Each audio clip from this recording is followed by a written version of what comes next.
today is our first part in our series of us installing our off-grid solar system. Basic rundown is it's a 48 volt battery bank, got 16 solar panels, 330 watts each. They go on the roof of this shed. We're going to build a little room in this corner here, like this, out of steel stud-work. We'll line it with fibre cement sheeting. We'll have a rack to put the batteries on, and we'll have all Vitron stuff mounted on the wall here. And then all the wiring will just go up to the panels, and hopefully we'll have some power. So stay tuned. First job is I've just got to tidy up a little bit of insulation up the top here, and then I can start doing the stud work.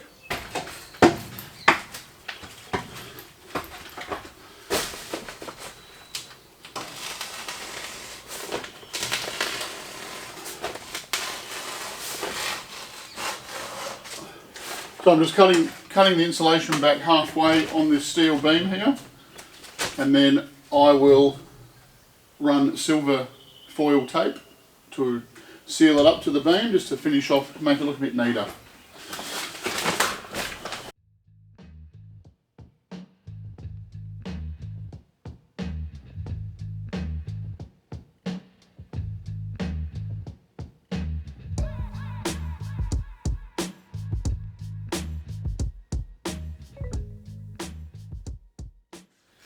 Okay, so the insulation's done, that little strip across there, because once I build this room it'd be a bit awkward to get to that section.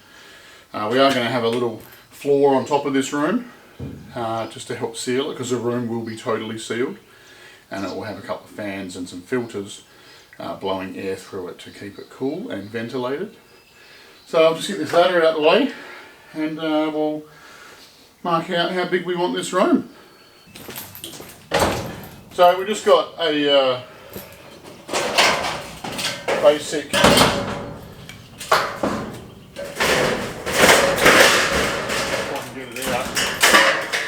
just a basic stud and track system, top and bottom track, vertical studs.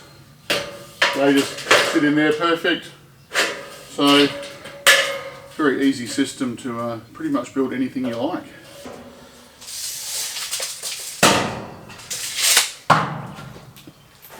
So we'll just cut some stud and some track, and we're into it.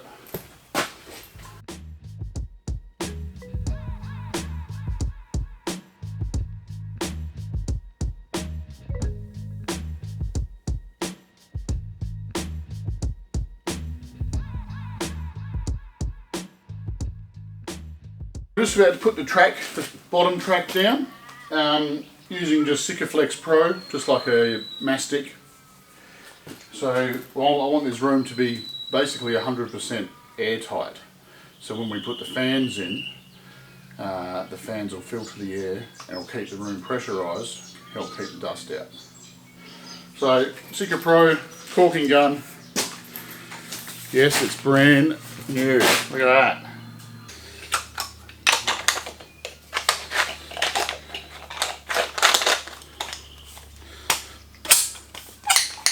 Get some ear plugs.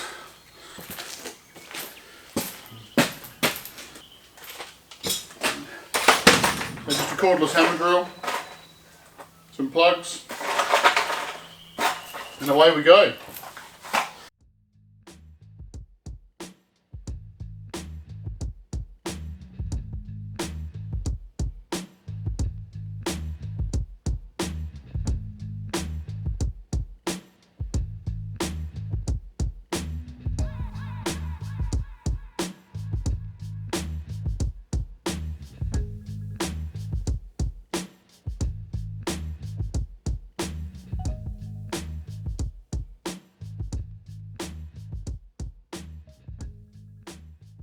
I know that my battery stand is approximately 400 millimeters wide. I think it's actually about a little bit over. So that's going to go on this wall here. and there'll be 4 shelves with the batteries. That's about almost 1,000 kilos of batteries. Just on this side in the wall there'll be a little light switch, and then there'll be a door here. So we'll just get this bit down and then we'll measure the door and put another little bit of track. The door's roughly that size, so a little bit of track down there. We'll go from there.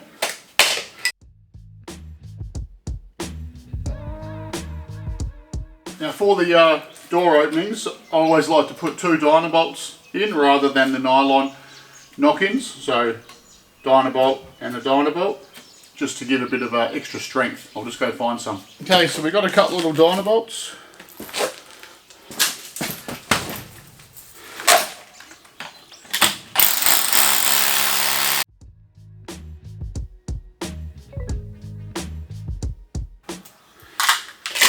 Nice and strong. So I'm going a 820 door, just a timber door.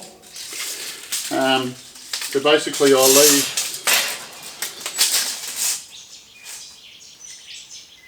855 millimeters opening, and that will allow me to fit a door frame, and then the door will fit in nicely.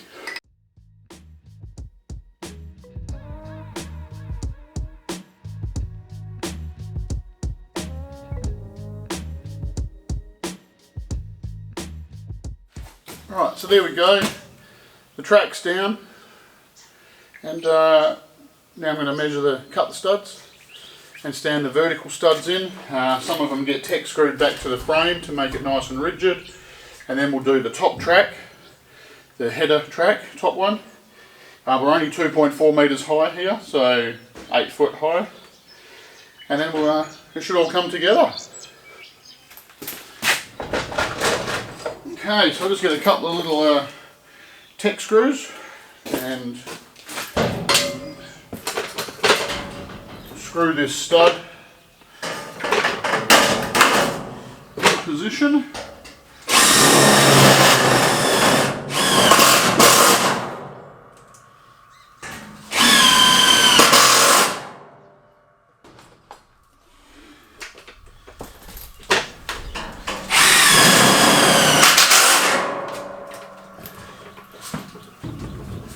That's good.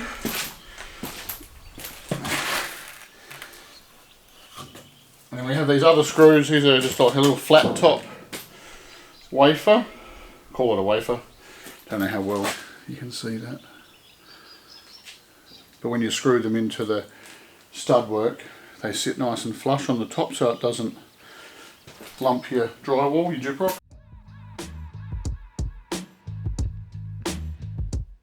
I'll just chuck 2 sheets on this back wall, and then that wall will be done. Oh, I might even insulate it. We've got some insulation. Might put some fiberglass bats in here. That's a great idea.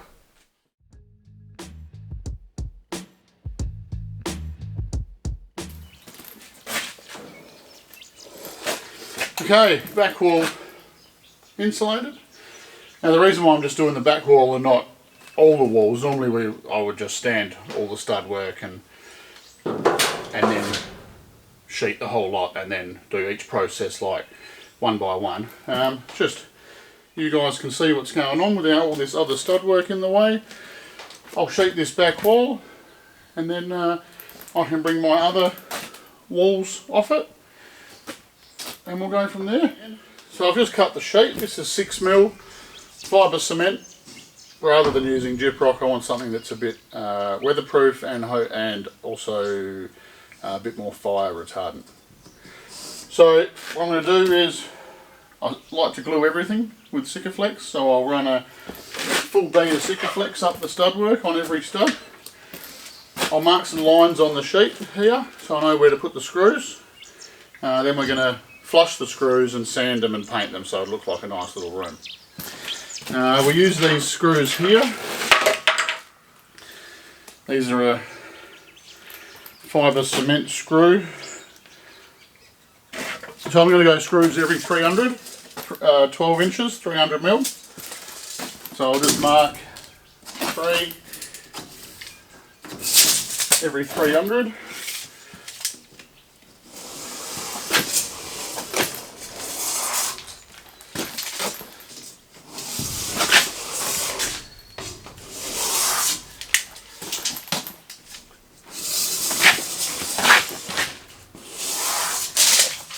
And the top one will be down about 50 mil, 2 inches.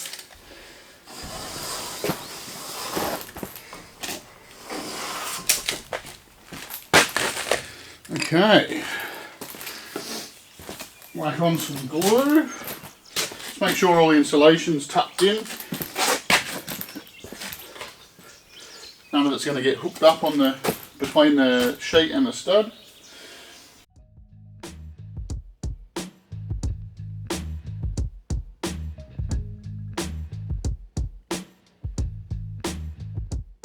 I suppose I should add in, to cut the fiberglass sheet, a couple of ways. You can either get your knife and you can score the face of it a few times and then snap it, or you can buy a special tool that has like a little tungsten hook type thing, like a tooth, like off a saw blade, circular saw blade, and you can scribe it, puts a nice little V groove in it and snap it, or you can use some hand cutters. I prefer the hand cutters. I've had these for so long I can't remember. They are awesome. You can get electric cutters, or you can use a grinder with a diamond blade, but it's very dusty. Circular saw with a special blade hooked up to a vacuum also works well. Okay.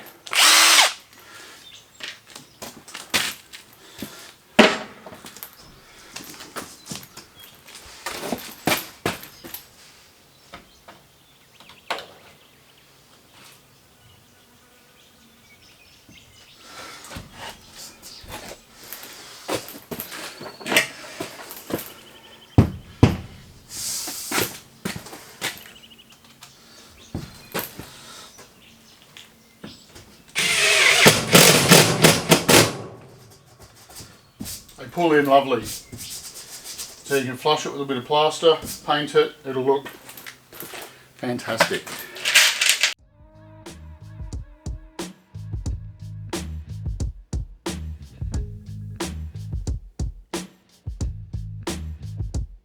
Now as far as the join goes, we're not going to flush it with like plaster and reinforcing mesh or tape or anything. I'm just going to use Sikaflex on the join just to seal it, and we'll paint it.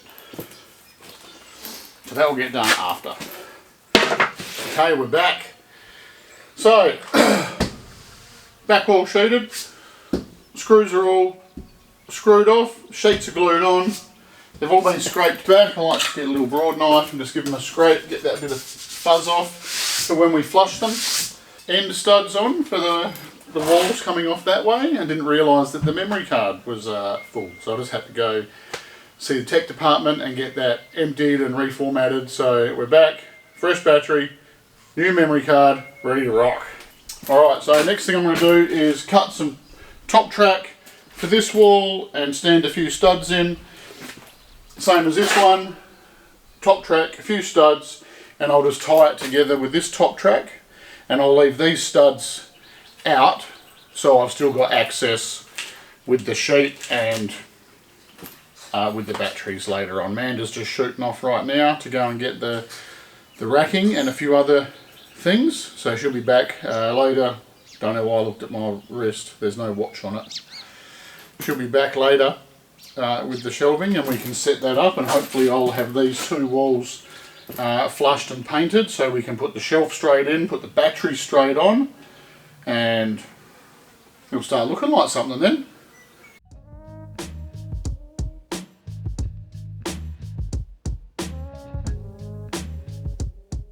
Okay, another wall.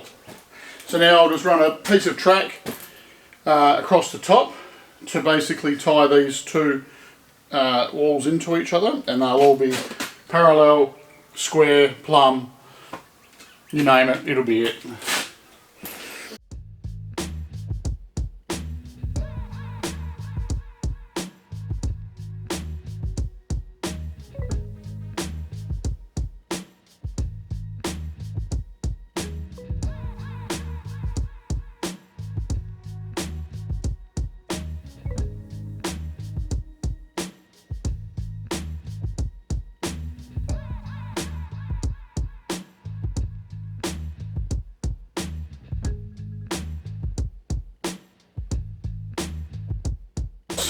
We've got 2 walls sheeted. Alright, it's coming along pretty well.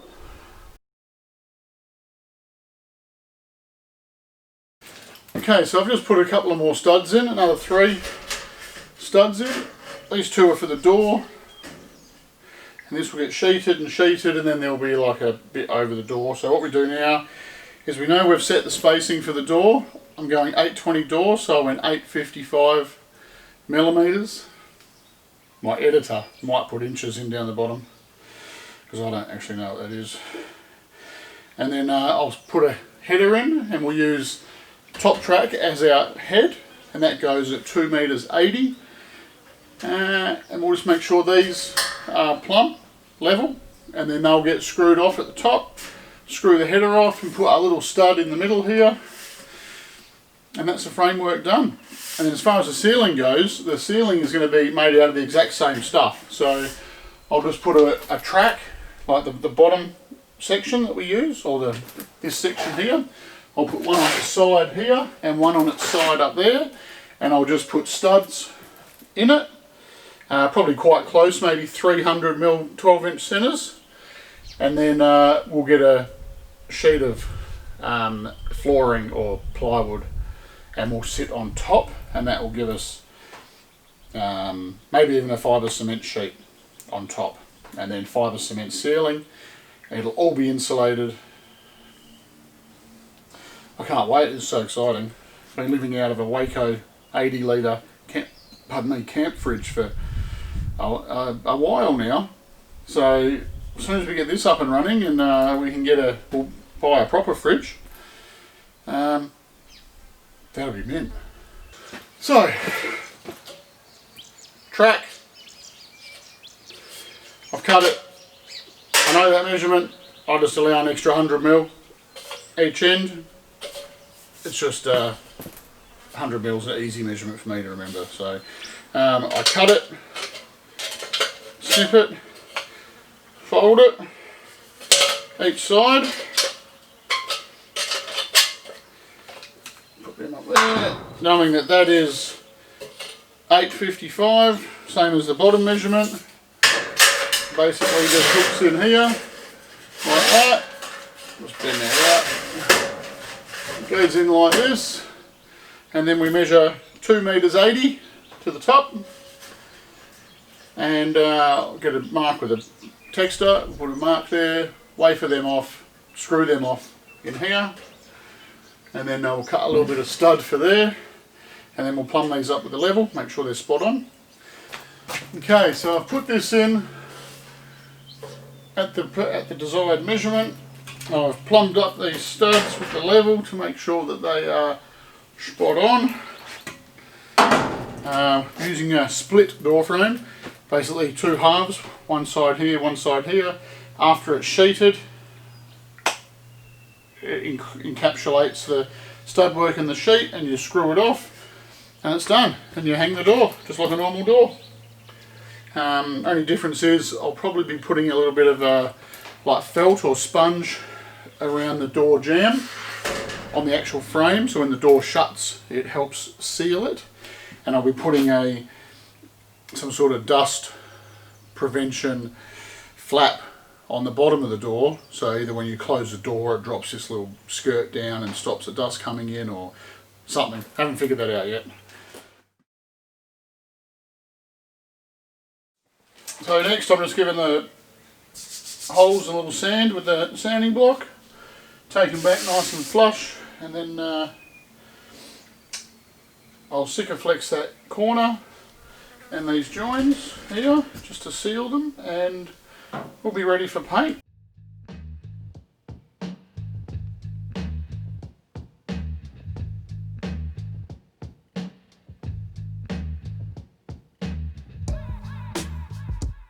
So this side's done, bottom's done. Just going to paint this room white, just clean, keep it white, keep it simple. Floor I'll do in a, probably like a grey type concrete floor paint, just a bit hard wearing, and it will also help stop that bit of dust coming up off the floor. So it's probably one of the last jobs for the day.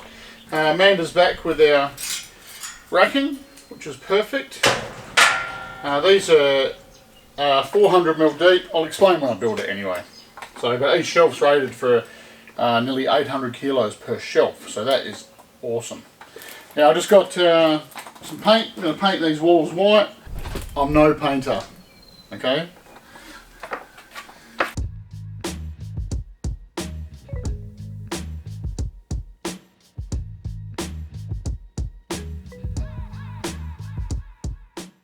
So that's a wrap for today. I'll just wait for this to dry. Another coat tomorrow. Cheers, folks.